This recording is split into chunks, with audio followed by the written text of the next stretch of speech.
Metalheads, and welcome to episode 64 of the Harsh Vocals Podcast. I'm your host, Justin Corbett, and with me is my good friend, Christian Renner. How are you doing today, man? Not too bad. A little bit sad. My wife is out of town, so I'm a sad boy. But I'm got the music here. I got very loud vinyl playing. I was about to say, man, I get missing your wife, but you get to turn up the music as loud as you want and not have her complain about it, so it can't be all bad. Exactly. Yeah, exactly. Exactly. Although I do get fucking dirty looks from the dog. Like, Jesus Christ, dude, turn that shit down.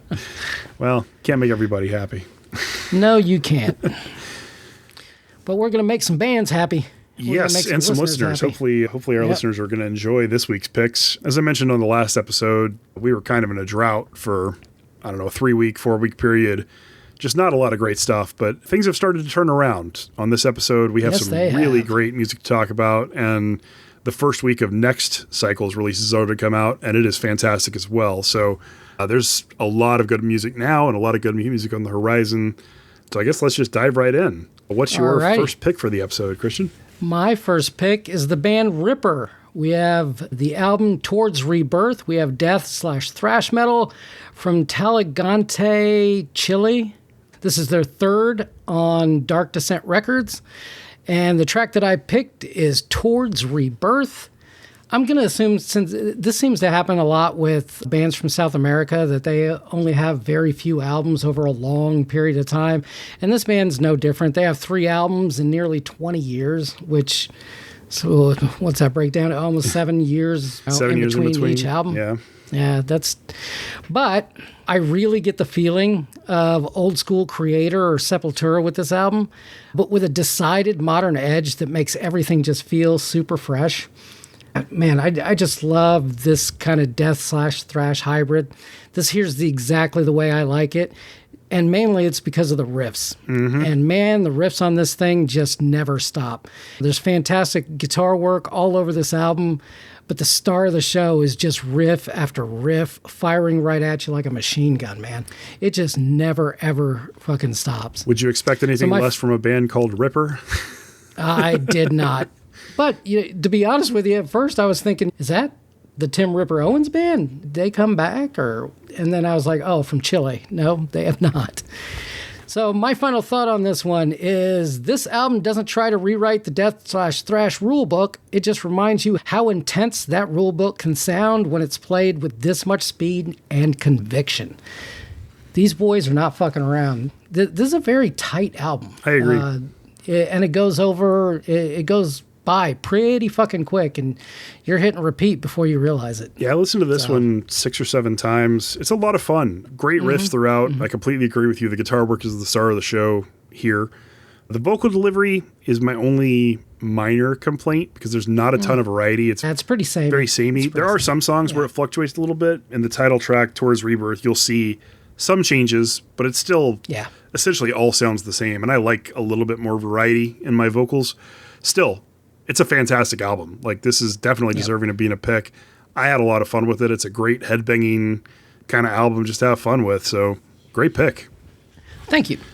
Well, let's go ahead and play the track. Again, Ripper off their album Towards Rebirth. And the track that Christian picked is the title track, Towards Rebirth.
See what I mean about the riffs? Yes. Yeah. Killer, man.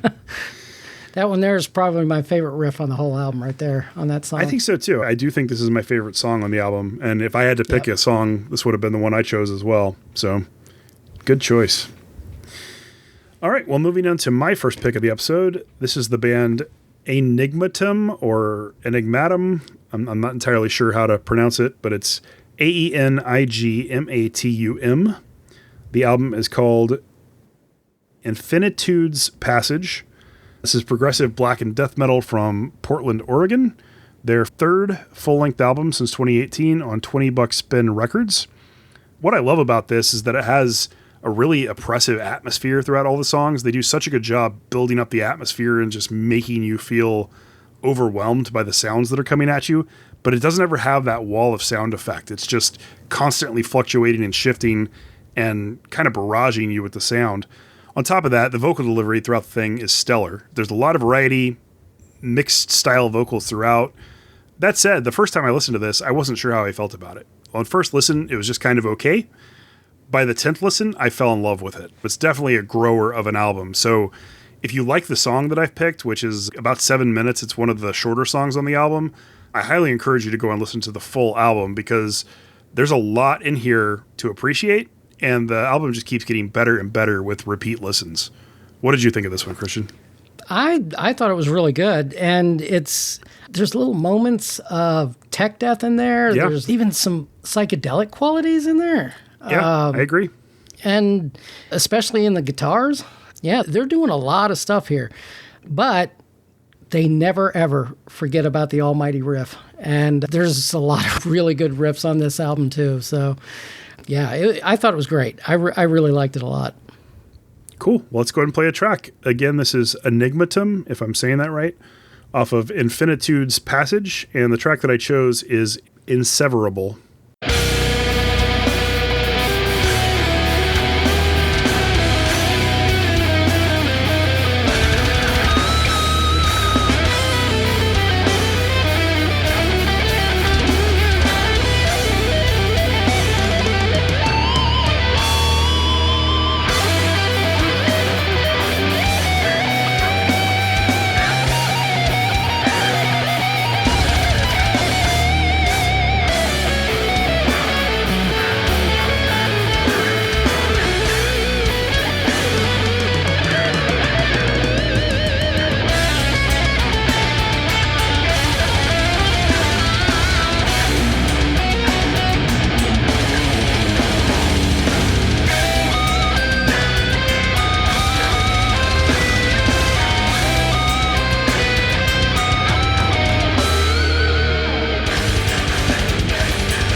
really like that track, and it was hard to pick one to play. The beginning of that, there's like all that melody and atmosphere building, and then it just kind of explodes and turns into this bigger thing. And I love that. We talk all the time about intro tracks and intros to tracks. That's a good way to do it. When it just builds up and then kaboom. That's the best way for me. So yeah, just make it part of the song. Make it part of the song. Exactly. Yeah. And like I said, this album is a grower. So give it multiple listens. I promise you by like the third or fourth, you'll be singing its praises too. It grew on me as well. So yeah, it's very good. So please check it out. So moving on, what's your next pick, Christian? All right, my next pick is the band Anti-Pee-wee. And what a name. I guess you looked up to see what this name is all about. All right, well, the vocalist for the band goes by the nickname Pee-wee. His name is Philip Schnepke. I'm not sure why he's called Pee-wee. Maybe he's just a big fan of Pee-wee's Big Adventure. But his nickname is Pee-wee. And him and his friends who are in this band, apparently they played a birthday party where they did a bunch of cover songs of a punk band called Anti-Nowhere Logic. Are you familiar with them? I am not. I'm not either. But when they went to perform, they were just doing all these covers initially. And since they were playing anti-nowhere music, he said, well, why don't we just call our band Anti-Pee-wee? And that's where it came from. All righty then. Well, there you go. Not only do you hear good music on this podcast, you learn stuff. We should have that NBC The More You Know thing going off right now. All right, we have Anti-Pee-wee, and the album is called Under the Banner of the Old Gods. We have thrash metal from Ebensburg, Germany. This is their fourth album. They are on the Charming Man Records, and the track that I picked is Ivory Throne. One thing that I noticed about this is Lovecraftian themes on a thrash album. Sign me up. Please and thank you. That was pretty nice. You don't...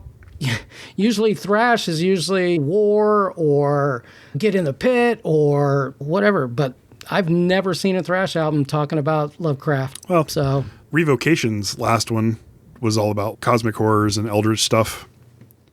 Yeah, I can see that.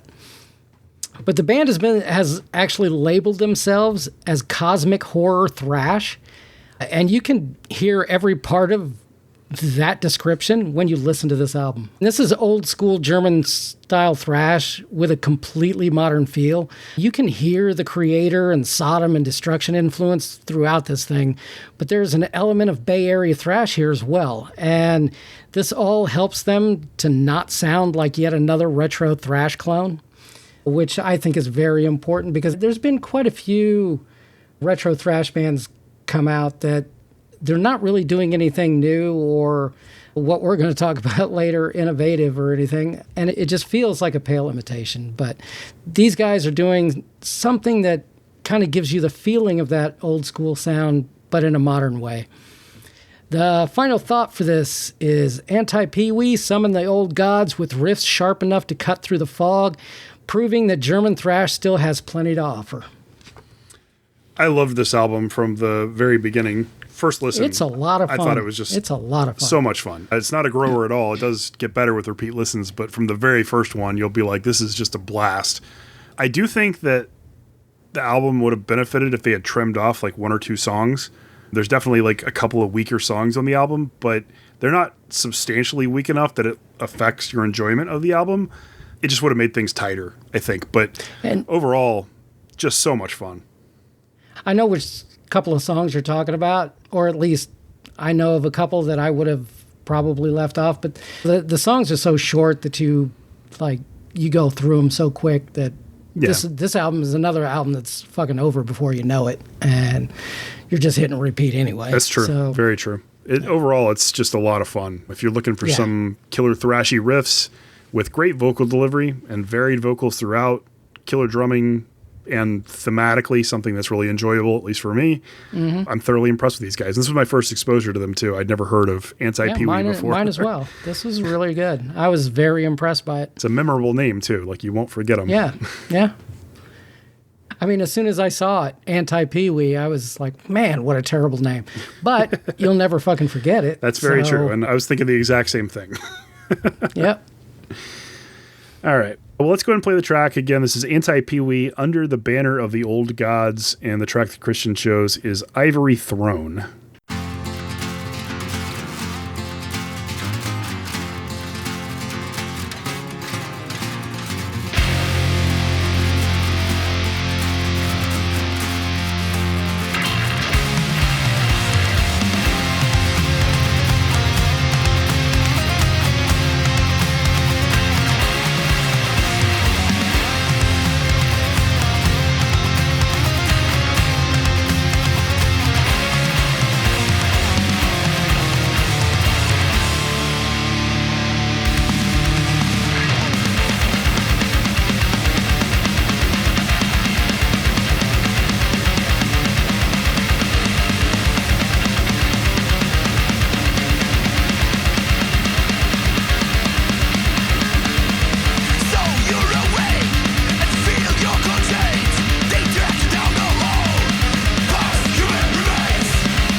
That's so good. Yeah. And as the theme keeps going, man, that's a killer fucking riff right there. It really is. All right. Well, moving on to my next pick. This is my first exposure to these guys as well, and I was absolutely blown away with this album from the very first time I heard it.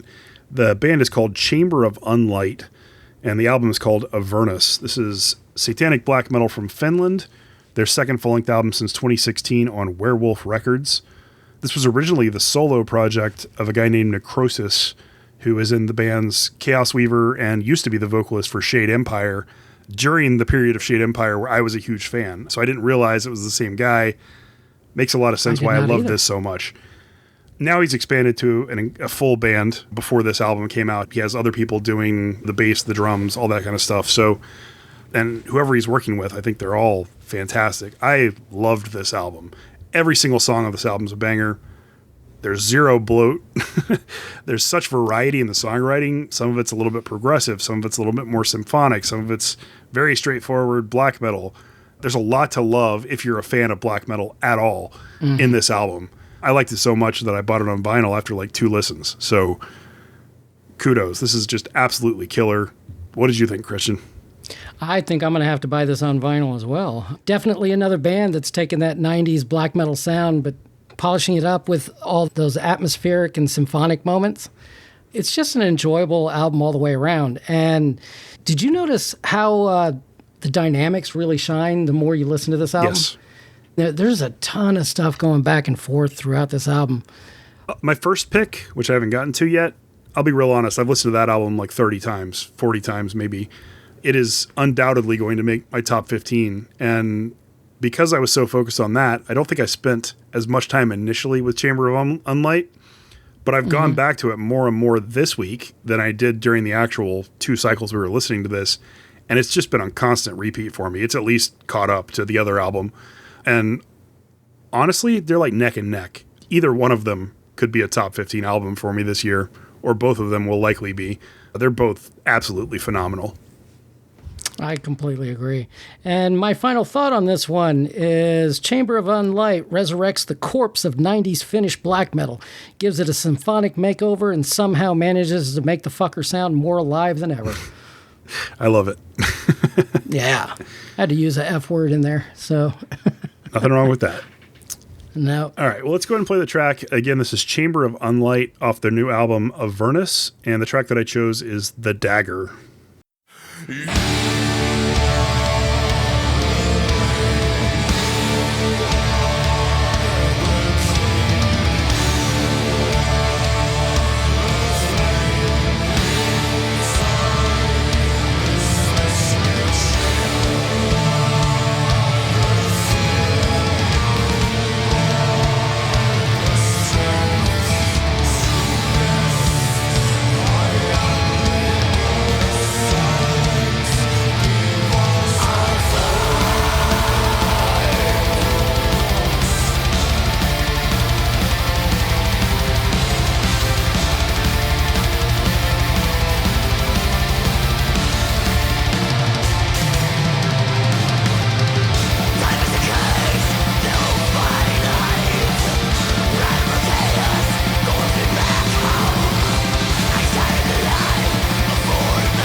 Man, that is so good. Yeah, I say it every single episode. It makes me want to go back and listen to the full album. Yep. And honestly, I could have picked any single track. This is one of those albums where every single song on the album is phenomenal. So this just happened to be the one that I liked the most. I definitely think that this here is the second best album to come out this week. Probably hands down, really. Yeah. There's only one that I would consider better, and that's going to be your final pick. But my next pick is the band, I don't really know how to say this. Litosth. Litosth. Litosth. Yeah. Litosth. The album is called Dreaming. We have melodic black metal / death metal from Brazil. This is their fourth album on Personal Records. The track that I picked is Abyss. Do you feel like this is Borknagar mixed with a little bit of Necrophobic? Like, I really get that vibe. I definitely could hear elements of both. I think we made that same comparison when we talked about Caesariana, their last album, back in 2024, because they've been on the show before. They were a pick way back when we first started. So I was already familiar with the band. And their newest album surpasses their previous one, I think. I would agree. I was shocked to discover while putting my notes together that this is all done still by a single individual. His name is Micon Risto. And exactly why I love underground music, man. The talent level out there is just absolutely crazy. And we talk about this quite a bit, about how with modern technology, how you don't need a big time record deal in order to get your music out there. Mm-hmm. And we're proof positive that it can find a listener. So if you're listening to this out there and you've got this great idea for an album, man, pursue it. Somebody's going to hear it. And send it to us as a submission. We'll do what we doubt. can to make sure people hear it. This is black metal at its core, but this album refuses to stay in one lane, with moments that invoke both atmospheric as well as melodic black metal, but never losing that death metal weight. This has atmosphere that never loses aggression, melody without losing the inherent darkness that is black metal, and add to this a fantastic production job, and you have something very special. And third best album to me of this episode. I agree. It's definitely at the top. I loved this. I listened to this at least 15 times. Like I said, I think it's better than his previous album. He's improving as he goes along. And yeah, it feels like all the best parts of a lot of other bands that I like put into a blender, which, hey, there's nothing wrong with that at all. No, definitely not. My final thought on this is Dreaming is a beautifully miserable collision of melody, atmosphere, and brutality, proving that sometimes the darkest dreams are the ones you don't want to wake up from. Hell yeah. That one there, I took some time with. I like it. Yeah. All right, well, let's go ahead and play the track. Again, this is Litosth, Litosth, off of their album Dreaming, and the track that we chose is Abyss.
What a song. It's not even Yeah, just it the is. straightforward melodic black metal song. There's progressive moments. It fluctuates. It does some different things.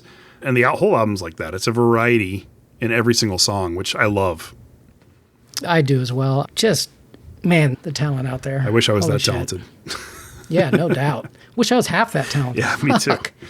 I used to play in a band. I was nowhere near that talented. Me neither. And probably why I'm doing this now and working in a factory. So there's that. If you can't do it, teach, right? That's what they say. Yeah, exactly. Well, I better do a whole lot of teaching. Well, we teach people about good bands. No shit. All right. Well, moving on to our final pick for the episode and an album that is undoubtedly going to make my top 15 for the year.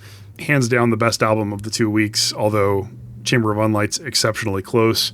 The band Faustian, they put out an album called Parable of the Sewer.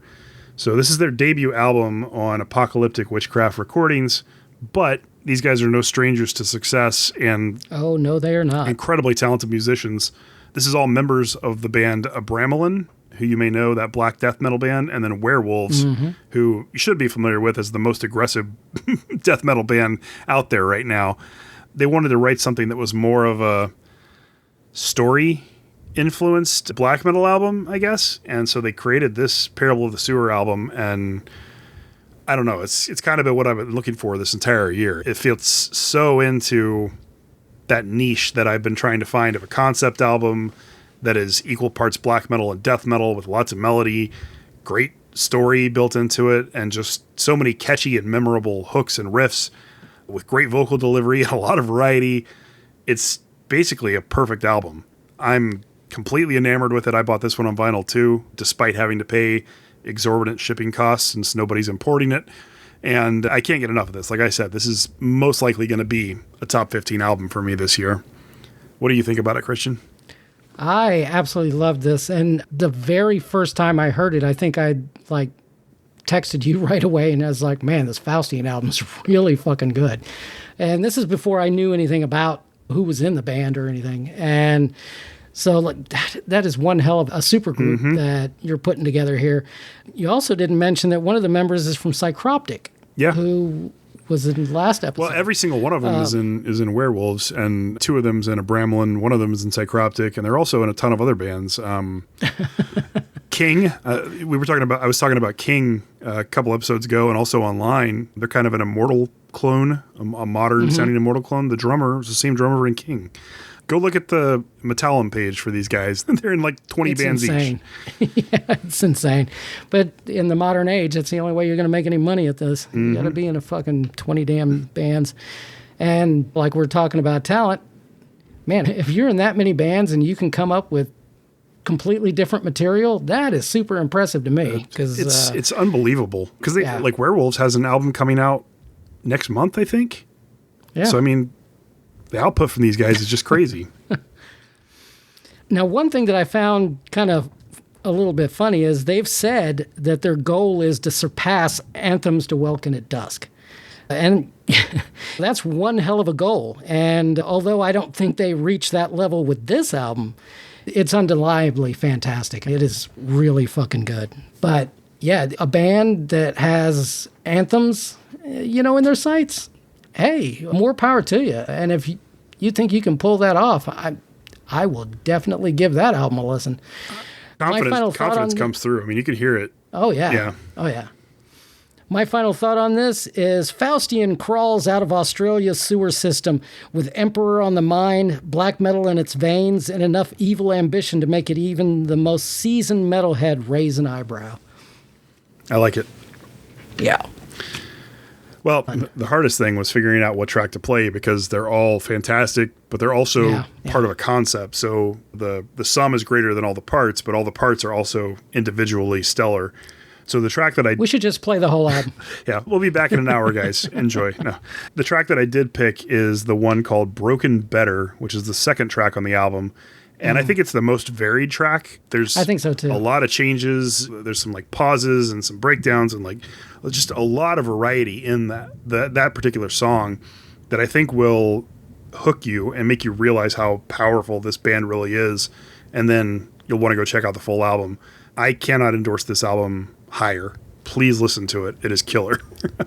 Yeah, I completely agree. Because the very first time I listened to this, the first track goes by, and you're just thinking, yeah, this is really good. Holy shit. And then the second track kicks in, and you're like, fuck me. Then that third track, and it's like, all right, well, this is easily going to be a pick. And by the time you got to the fourth track, you already knew, yeah, I think this is the best album to come out this week. Yeah, it didn't take long. No, and I keep going back and listening to it. Like I said, there's a lot of other stuff that I've really enjoyed this cycle, but nothing that I've listened to as much as Faustian. Yeah.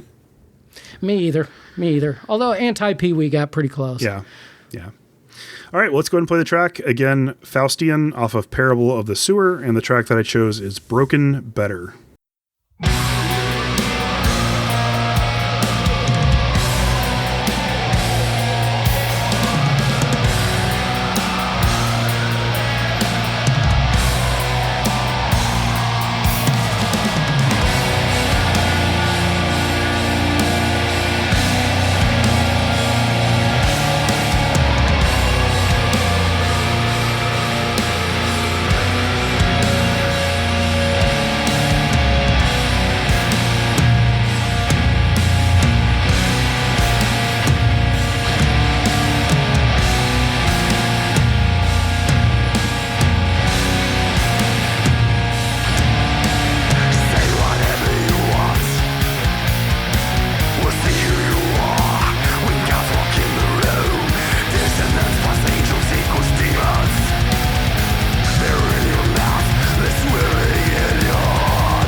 so fucking good. It is. Please go and listen to this full album. If you like extreme metal in any capacity, I guarantee that you will like this album. How much was the shipping? I think my total was around $73 or $74. Ah, fuck. So ouch. It was expensive, but something of this quality I feel like I have to have on vinyl. Coming from Australia, though, I kind of get it. Yeah. Yeah, that's a long way. Oh well. What can you do? Maybe we'll get lucky and it shows up at Miami Metal Merchant or Blast Beats. Who knows? Maybe, but I know it's like a limited run too, so I didn't want to wait and risk not being able to get it. So shipping is just terrible. Yeah, it is. Yeah, it is. All right. Well, let's talk about honorable mentions. So what do you got, Christian? Alrighty. For my honorable mentions, my first one is the band Sinner, Boom Bang Goodbye. I didn't look this up, but I think this might be their last album. I think they were calling it quits. Oh. I could have swore I could be completely wrong on that, but I could have swore I saw something somewhere about that. I don't really keep track of Sinner very much, but this album kind of surprised me because it's really damn good. I've thought the last few Sinner albums were decent, but there's definitely bloat on there. This one, no, not so much. We have heavy metal from Stuttgart, Germany. This is their 21st album on Reigning Phoenix Music. And if you like Primal Fear, Gravedigger, or Accept, you're going to like Sinner. I mean, if you're going to call it quits after 21 albums, that's okay. You got your legacy. That's a hell of a, yeah, that's one way to do it. Then the album that probably surprised me the most, out besides the Faustian album, and this is the band Sellsword. I'd never heard of them before. The album is called With Might and Vengeance. We have heavy/power metal from York, England, and this is their third album, and they are unsigned.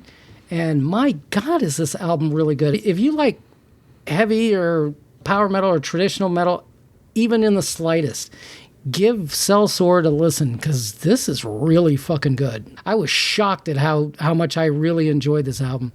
This is for fans of Iron Flame, Visigoth, Mega Colossus, Twisted Tower Dire, any of those traditional type sounding bands. You're going to find something to like. The next one I have is the band Complexant. The album is called Apex. We have deathcore from Wollongong, Australia. This is their debut on Bleeding Art Collective. And if you like Lorna Shore, Carnifex, or Shadow of Intent, you are going to like Complexant. I actually really dug this one. Yeah, I liked parts of the album. Yeah. It was too much deathcore for me, I think. A little bit, but yeah. There's definitely that's why it's an honorable mention. Good songs. So if you're a deathcore fan, you'll probably like this a lot more than we do. Yeah. It has that deathcore-ish, samey song structure. And that's honestly the only problem that I have with it. Isn't that way throughout, so it's not song after song, but there is too much of the same song structures. But that's a problem Justin and I both have with deathcore. If you like deathcore, you probably love everything about it. But we'll still promote it if we think it's decent. So. Oh yeah, and it's definitely good. Then we have Slaughtered Cadaver. Welcome. And this is death metal from Leipzig, Germany. This is their debut. They are unsigned. And if you like Vader, The Crown, or Possessed, you're going to find something to like with Slaughtered Cadaver. Then we have Profane Burial, Desolate Echoes of Turmoil. We have symphonic black metal from Krakstad, Norway. And if you're a fan of Dimmu Borgir, only better, Septic Flesh, Karash Angren, or those three should do it. Yeah. Dimmu, Septic Flesh, or Karash Angren. So it's really sad that Dimmu has like the weakest symphonic black metal album that came out this year. I like this album a lot too. This would have been an honorable mention for me if you hadn't taken it. It's quite good. There's some bloat, which is why it's an honorable mention instead of a pick, but it's like 80% great. Yeah. And it, to me at least, more enjoyable than the Dimmu album, so take that for what it's worth. Next we have Daskra, or Daskra, Daskra, Mountains Bleed in Autumn's Fire. It's a great title. What a great title. We have atmospheric black metal from Lebanon, of all places. This might be the very first. Have we had a band from Lebanon yet? I don't think so. I don't think we have either. This is their debut. They are unsigned. And if you like Uwata, Eternum, or Grima, you're going to like Daskra. Then finally, my last honorable mention is Veil of Visions, Empty Forms. And this is atmospheric black metal from Ukraine. This is their second album. They are unsigned. And if you like Groza, Moonlight Sorcery, or Elend, you are going to dig Veil of Visions. There was some cleans on that album that I didn't quite dig. Yeah, it's kind of, the exact face you're making, the listeners can't see it, but it's exactly the, there's good. There's a lot to like about that album. Yep. The music is fantastic. The harsh vocals are great, but when those cleans came on, I was very much turned off. Eliminate those and you'll be killer. Yep. I agree. Those cleans were not great. Somebody might like them, though. Forgive them a little bit more than you. Yeah, somebody might like them, but they're not as egregious as like that Vraid album from earlier this year. But no, they are not. They still weren't my favorite. All right, is that it for your honorable mentions? Yeah, that's all it. Okay, moving on to mine. First up is Into Darkness. They released an album called Route to the Other Side. This is death/doom metal from Italy. Their debut album since 2011 on Dying Victim Productions. This album's not perfect. There's some bloat. There's some really slow moments with the doomier parts, which I didn't love. But I like the production. I like the guitar work. I liked the vocals. There's a lot to like as well. So if you're more of a fan of like doom death kind of stuff, like slower paced death metal, I think you'll really like this. It just wasn't quite fast paced enough for me to have made it a pick. Yeah, it would have been an honorable mention for me as well.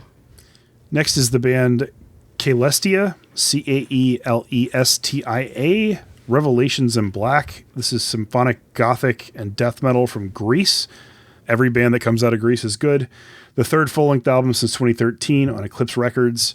Some of the gothic parts got a little too clean, a little too like operatic and high-end for me, but I liked 90% of it. There's a lot of really good stuff here. So if you like those gothic kind of vocals, you'll probably like this a lot more than I do.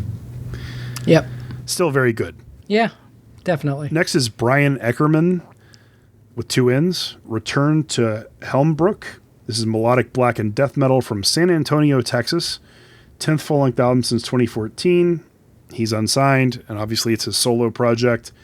I really like Brian Eckerman's guitar playing. Like every single album, so good. He just kills it with guitars. And the songwriting. The songs are always fantastic. The thing that always keeps it from being like a pick for me and leaves it in the honorable mention area is the subject matter and the lyrics. Because he tells like stories about his life. So I can't say exactly what the stories are, but they seem kind of mundane compared to what you're hearing from other bands. Like when you're hearing black and death metal, you want to hear about a story about a guy from the sewer and like the trials and tribulations, or witches, or Satan, or what's going on in space.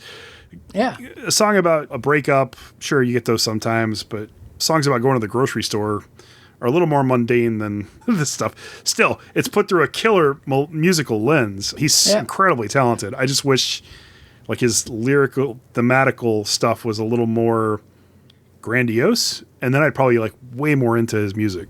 So I completely agree, because you warned me about it, because this here was my first exposure, and I think I sent you a message saying, man, this Brian Ackerman album is pretty damn good. And you were like, yeah, I really like everything that he's done outside of the lyrics. And I completely agree. And I'm a person that I don't usually give two shits about lyrics, because like I've always said, great lyrics don't make a bad song musically any better. For most bands, they're unintelligible. Sometimes you get intelligible lyrics, and if you're getting intelligible lyrics, you want it to be about something cool or epic, but it's just, his stuff's all just like, this is what I did today. and it's like, well, yeah, I did that too. I just didn't write a song about it. And think about how hard that is to sing along to. Yeah. You're not going to be in the car talking about going to the grocery store. Well, unless you're talking to your wife and you're going to the grocery store. But other than that, I'd still say check out his music. His music's killer. Yeah. Definitely. Like we always say, this might work incredibly well for somebody out there. Yeah. And the music, killer. Absolutely. All the way killer. through. Yeah. So next up is the band Finsterforst. Their new album, Still. This is pagan and Viking metal from Germany. Their 6th full-length album since 2004 on AOP Records. Sometimes you just really want some pagan, melodic, Viking metal kind of stuff. And this scratched that itch for me. I really enjoyed this album. It was fun, just kind of ambient music for me, like in the background while I was doing other things. I came back to it like 3 or 4 times. It's a very good album. I know that's not really your thing, Christian. You didn't like it quite as much as I did, but it kind of grew on me. Okay. And it's one of those things that, like you don't realize, because I used to be a big fan of Fintroll. And like, I haven't listened to them in a long fucking time. And this actually made me go back and listen to some Fintroll. And yeah, it's fun. It's definitely fun. Would I give it 20 listens in a week? No. But it was a fun album to... It's like a nice little... It definitely got there. Nice little break from all the extreme stuff. So yeah, I like it. Next up is the band Nothingness. The album is called Godslaughter. Great title. Death metal from Minneapolis, Minnesota. Their 3rd full-length album since 2018 on Everlasting Spew Records. There's so much to like about this album. There is some really complex and interesting songs. That said, it's almost like they threw too many things into it. It gets a little bit disjointed in some places. Still, like if they just edited it down a little bit and took out some of the experimental stuff they tried, I think this would be a fantastic album. You know what got me thinking kind of, this is yet another band from Minneapolis or from Minnesota in general, but a lot of the bands from Minnesota, their music is very dense. Mm-hmm. So I kind of wonder if it's the really long winters or something up in Minnesota. That album's got to have some room to breathe. House. There just has to be some room to breathe, and this doesn't really have it. It's just so much coming at you all the time, and that's fun for a while, but it gets exhausting. And that's kind of how I feel about this album. Like, there's so much to love about it, but it's imperfect for those reasons. Next is the band Kairis, Cairiss. Their album Wilderness. This is atmospheric black gaze from England. Their debut album since 2013. They're unsigned. This is another one where you might like the cleans more than I do. There's a lot to love about this album. Musically, it's fantastic. The harsh vocals are excellent. The cleans just don't really work for me. But if you like that black gaze kind of sound, like Mole or Deaf Heaven, and you think that the female cleans would work really well, check it out, because you might love it. It's just good, but not great for me. Yeah, I didn't really care for this one. That's fair. Cleans, and I'm not sure what it was about the cleans, but they just didn't work for me either. They rarely do for me. Next is the band Lipoma. The album is called Infernal Wounds of Ravenous Flesh. This is gore grind / melodic death metal, which is a odd combination. The 4th full-length album since 2021. This works really well. There are parts that are like that blisteringly fast gore grind coming at you kind of sound, and there are other parts that are slower and melodic and breathe and just are more like kind of a mellow death mixture. It's very interesting. I wouldn't say it's my favorite album of the week, but they're definitely doing something different and experimental and fun, and I liked most of this album. What did you think about it? I enjoyed it a lot. Same? Yeah. It would have definitely been an honorable mention for me if it wasn't for you, but it was in the running for a pick there for a while. I had a lot of fun with this album. Yeah, I did too. I just thought it was just slightly too long. I agree. It's another one that could really benefit from some editing. But yeah. All right, and then my final honorable mention is The Red Mass Ritual, Cervine or Cervine, Cervine. This is death metal from New York. Their debut album since 2024. These guys are unsigned. This is really straightforward, aggressive death metal, like that old 90s sound kind of. I had fun with it. Some of the songs are very memorable, and other ones are just kind of okay. And so that's why it ended up as an honorable mention. It's just, I don't think they're quite where they will be like on their 3rd album. This is a debut, so their songwriting is showing a lot of promise. And I think by the time their next or their 3rd album comes out, this will be a band that a lot of people are talking about. But for a debut, it's really good. Yeah. And that does it for honorable mentions. So sweet. Let's move on to our topic, which this one came from Christian, actually. Innovation in bands? Actually, it came from Josh, didn't it? Did it? Okay. So this actually came from our buddy Josh, who runs the Heavy Debriefings podcast and a YouTube channel and blog, I guess. If you're not familiar with him, go check out his stuff. He has a lot of great content as well, and he covers probably more music than we do because he likes a lot more stuff than we do. He's very open to all types of metal. So if you're looking for somebody who also talks about power metal and doom, he might be your go-to guy. Definitely. Especially the doom. Especially the doom, yeah. But anyways, he suggested talking about innovation in black metal, and we've kind of expanded on that. We're just going to talk about innovation in general with music, kind of looking at current state, past state, and future state for bands that have done things that are innovative and changed the sound landscape. And then what we think is the people that are on the cusp of doing that for the future or are currently doing it. So, Christian, I know you had some ideas on how to start this off. Do you want to take the lead? Yeah, I was just thinking about why this is so important to be innovative. And I find this to be important because, and especially if there's any sort of music out there that is what you would consider innovative, I think the majority of it is coming from heavy metal because there's just, 3,000 different fucking genres we got will tell you how innovative it can be. I mean, people are smashing stuff together, experimenting constantly. And this here is exactly how new genres are created. Back in the day, you had traditional heavy metal and then you sped it up. Now you have some speed metal. Now you make it more melodic and you have bands like Halloween that turn that into power metal.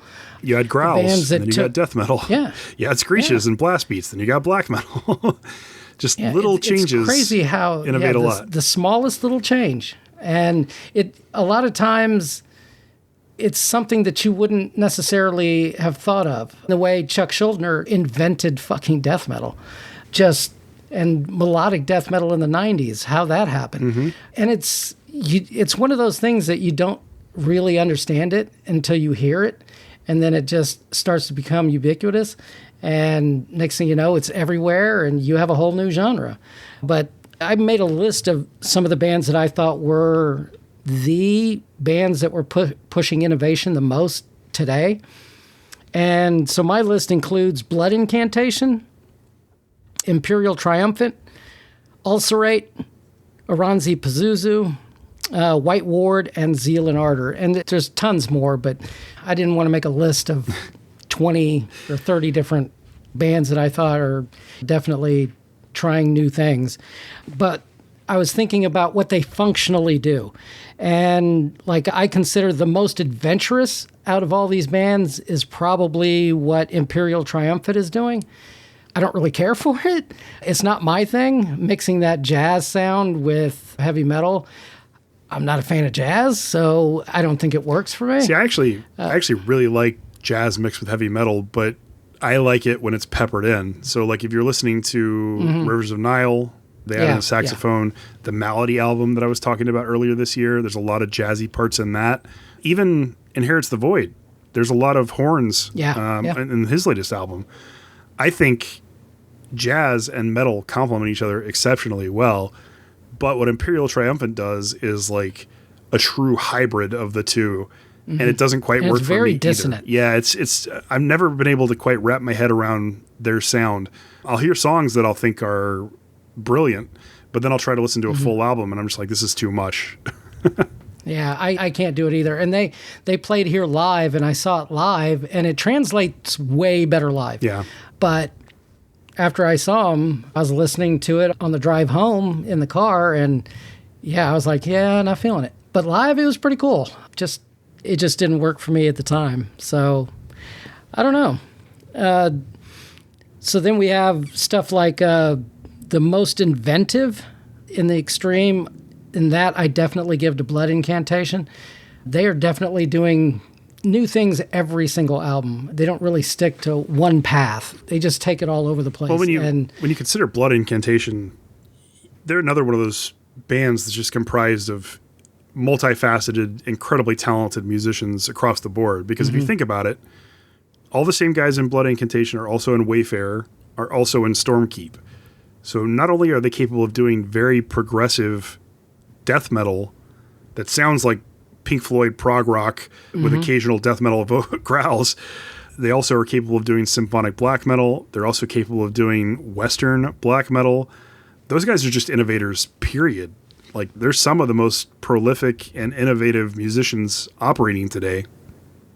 I completely agree. And then you have stuff like Zeal and Ardor, which is, I know this is not going to be for everybody. I hate that band, but, you know, to be honest. I'm not a fan. I've tried 10, 20 times to listen to them, and it's not for me. And I'm a big fan. I'm a big fan. I really like it. But I'm a huge blues fan as well. So one of my favorite artists of all time is Stevie Ray Vaughan. I just absolutely adore his guitar playing. So, and then the old slave spirituals and gospel music that they mix in. Sometimes I can't say that I've absolutely positively loved an entire album, but like 3/4 of it, absolutely. And to me, it just feels like they go a little too experimental sometimes, and they just take it just 2 or 3 songs too far, maybe. I think it's very interesting and admirable that they're creating something that nobody else has before, mixing that particular blend of stuff. It's just never connected with me, and so many people love it. And every time a new album comes out, I give them a shot, and I just can't connect with that music. I don't know what it is. Yeah, I really dig it. So I can't really say too much about that. But there's one other band that I should have mentioned too, the band Dune, with the V instead of the U. Yeah, they're pushing boundaries too. They're very progressive. And they mix that progressive element into a death and black, and there's multiple genres going throughout that band. And I find all of them to be pretty impressive. So, like, if you had to guess, which bands do you think are creating the next metal genre? Like, if you had to... Well, I know we talk about it all the time, but Sidon is one for sure. They're pushing black metal into an entirely new realm, adding in all the punk and Japanese influence and, like, light sounding guitars. It's not always tuned to the same tone as everything else you hear. In that same vein, you got Spectral Wound. Like, the rock and roll black metal sound is pushing you into a new realm, I think, which I love. I also think Rivers of Nihil is another one. They're more of a straight death metal band that has incorporated a lot of progressive and a lot of jazz elements, which has worked phenomenally so far. I don't really love the direction they're taking now, but maybe it'll work. Maybe they'll backslide a little bit into their previous sound. We'll see. But they're still right up there with Blood Incantation, I think. I think their next album is going to be very important. Rivers of Nihil next album. It could be. We'll see. I mean, it would be really important in deciding whether or not I stay a fan. I can see that. Next is Labyrinthus Solarum. Those young guys from Ukraine who have mixed like electronic music with black metal and filtered it all through a cosmic lens. Like, it's poppy and fun and infectious. Like, when you listen to it, it just sticks in your head. Some of those songs are just so much fun, and it's like blending techno with black metal, kind of. Nobody's really done that before. I mean, you have bands like Samael that have done that in the past, but not quite as industrialized or electronically as Labyrinthus is doing. I think they're kind of pushing that boundary even more forward than like what Samael did. I mean, Samael kind of stopped even being a metal band and became more of an electronic band, but these guys are keeping that blend, which I really like. Wayfarer, I mentioned, obviously the Western black metal mixture. Nobody had ever done that before. That's just crazy. And it shouldn't work. And it works so well. It shouldn't work, but it's excellent. Who knows what's to come? It could be like actual country black metal fusion. Who knows? That would be wild. It would be wild. I don't like country music, but I would certainly check that out because it just sounds so unusual. And honestly, I think if I had to guess a direction that this is going to go, like, we're talking lately about fun death metal, and now we have some fun black metal. I think Sidon and Inherits the Void are both doing some fun black metal. You know, it puts a smile on your face when you're listening to it. So why not fun black metal? Even in the black metal realm, because that's where we live, or at least where I live, we're not just all talking about Satan anymore. It's not all just about how evil and dark can we sound. Now there's like, can we sound ethereal, like we're in space, or like we're laying in a field of flowers, watching the stars pass by. The post-black metal, emotionally driven stuff is pushing forward constantly. Cosmic black metal is pushing forward. Now we're getting more like underwater sounding kind of stuff where it's like we're, scraping the bottom of the sea with Uzlaga.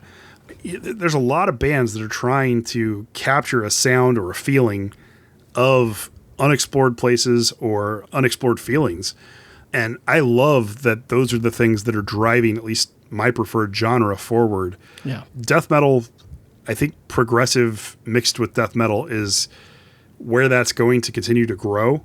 Because I think death metal is kind of explored like emotionally and thematically everything it can explore. I'm sure there are. I think so, I'm sure there are things that I can't think of that somebody will prove me wrong on, but the song structuring and the progressive elements are really the wave of the future in that genre. We're going to see a lot less mellow death bands, a lot less melodic death metal bands, and a lot more progressive death metal bands. I think so too, but I think bands like Dark Tranquillity and In Flames and stuff, and at a kind of lesser extent, the Halo Effect, I think you're just going to find that gets more and more catchy because Halo Effect is insanely catchy. I always consider Dark Tranquillity very catchy, but it doesn't hold a candle to Halo Effect. It's just crazy. But at the end of all of this, I guess the most important thing to remember, though, is, man, you want innovation? Heavy metal is where you need to go. Because I can't think of another genre that is even remotely pushing boundaries as much as metal is. I don't think so either, but I'm also not invested in other genres. Pop music I hear when I'm out and about in the world, and it hasn't seemed to change a whole lot. There's more. If anything, it's gotten worse, to be honest with you. At least in the 80s, you had songs that you would remember 15 years from now. Well, in the 80s, people performed. I mean, they would write their own music, they would sing. Yeah. Now everything's auto-tuned, everything's put through filters, now everything has teams that write it, and there's no passion behind it because it's not the actual performer writing their own music a lot of the time. It's all unmemorable drivel to me. It just...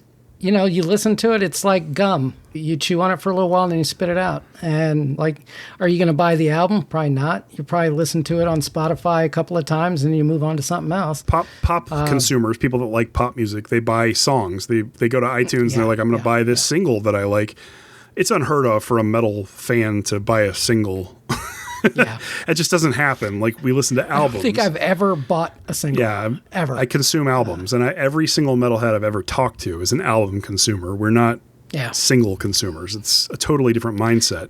And I think hip hop and rap is like kind of in the same vein. I know rap is evolving to some extent. Like, they've added in different flows and different types of enunciation, like mumble rap, stuff like that.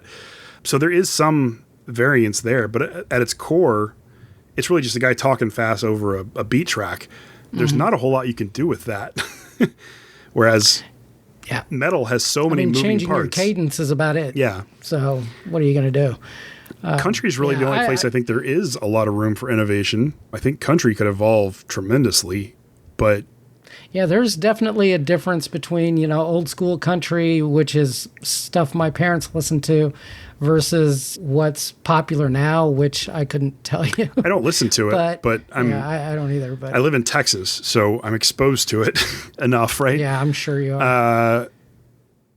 I feel like that is the only, aside from metal and to some degree rock, country is the only true bastion of musicianship that's still around. Like, the people that are performing write their own songs. They learn how to play their instruments. They actually sing.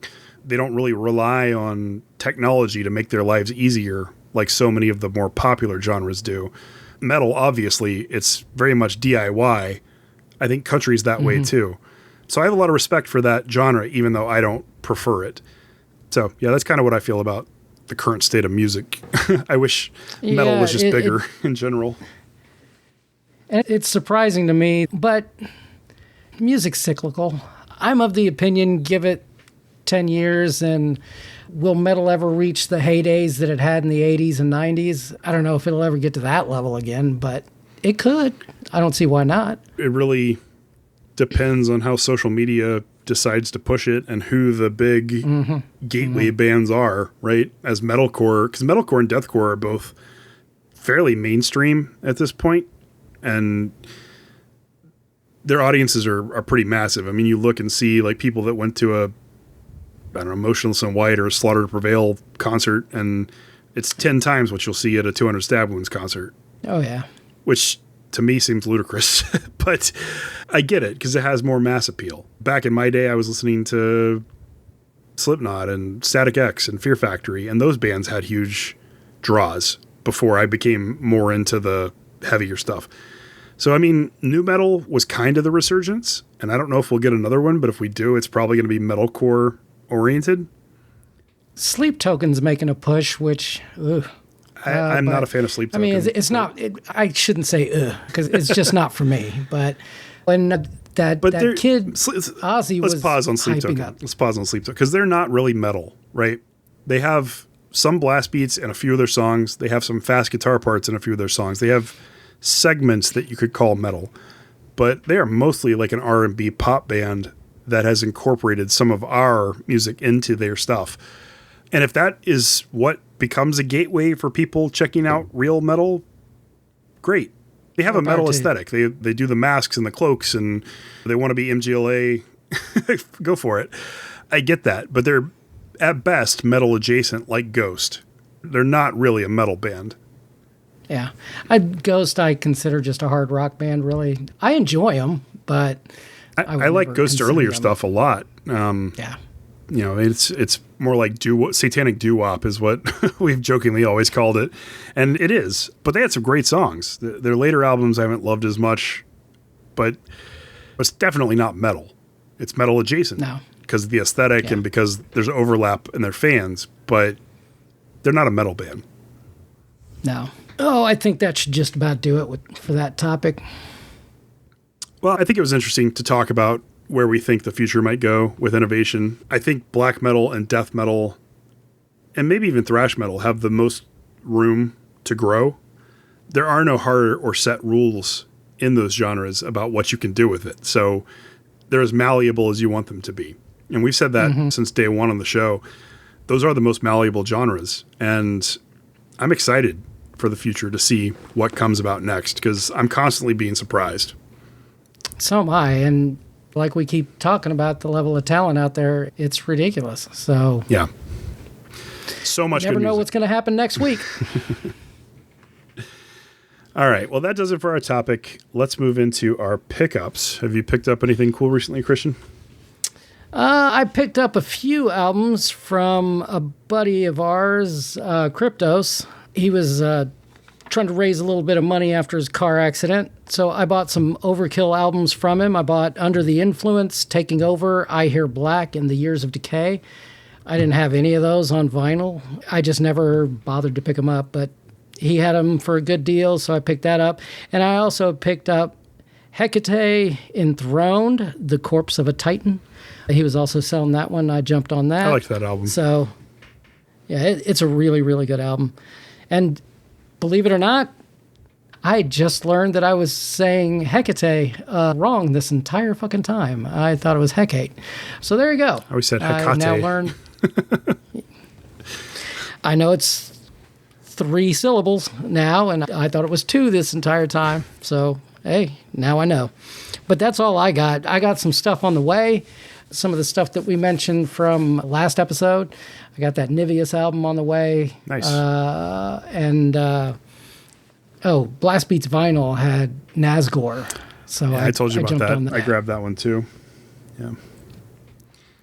So that's on the way, but that's all I got. Okay. Well, I did get to go and see Sidon. I had mentioned to the audience that I probably wasn't going to be able to due to a conflict, but it worked out. I was able to go and watch Barbalith and Sidon and Tra perform last Sunday.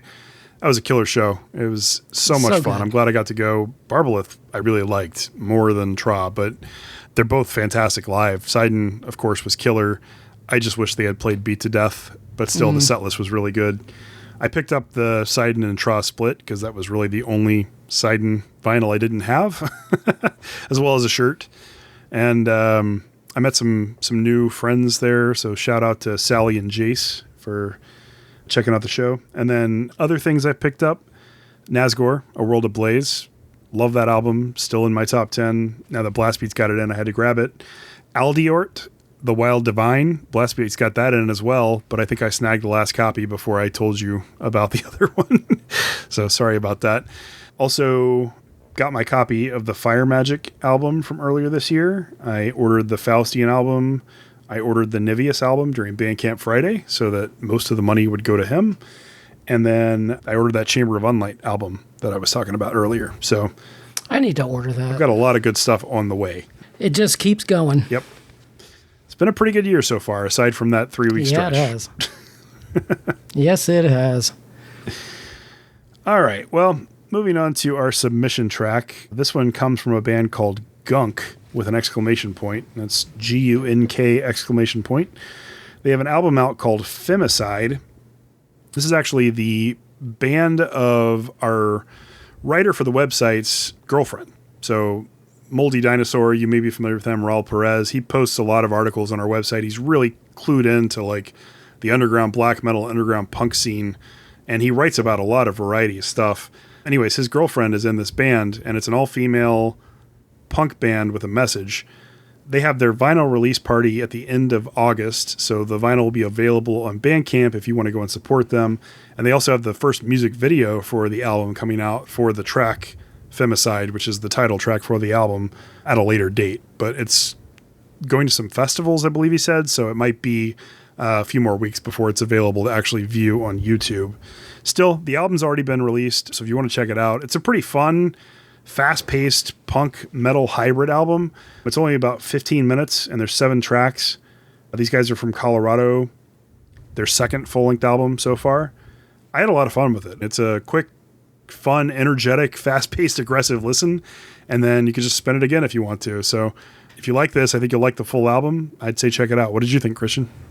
I actually really dug it. I'm a big fan of punk music in general, so this really worked for me. It's very short. It's only, what'd you say, 15 minutes, I think? Yeah. Yeah, it goes by super, super quick, and I think one of the things that I really like about it is it's serious and fun. There's a song on here called Your Mom is a Surfboard. So, hey, that can't be, a serious song, but they definitely have some serious moments as well, but I really dig the raw nature of it. I think punk music should be a little bit raw and dirty, so that really works. And I actually wrote a final thought for this, since it's for our writer. Gunk turns 15 minutes of filthy punk rock into a Molotov cocktail of righteous anger, juvenile insanity, and just enough brains to make the whole damn thing stick. Nice. It'll work. Well, let's go ahead and play the track. Again, this is Gunk off of FEMICIDE, and the track that we chose is Flesh Dust. So hopefully you guys like it. And like I said, if you do enjoy this song, you'll probably love the full album. I picked this song because it is the longest one at 3 minutes. So hopefully you'll like it. Also, if you're a band out there and you want us to feature you as an extreme submission, please reach out on any of our social media. We're available as @HarshVocalSite on all platforms, or email us, harshvocalsjc@gmail.com. I'll be happy to listen to your music and potentially feature you on the show. So please reach out, or if you just want to chat, I'm always available. Anyways, here's the track. Hope you guys enjoy it, and we'll see you back in a couple weeks. See ya!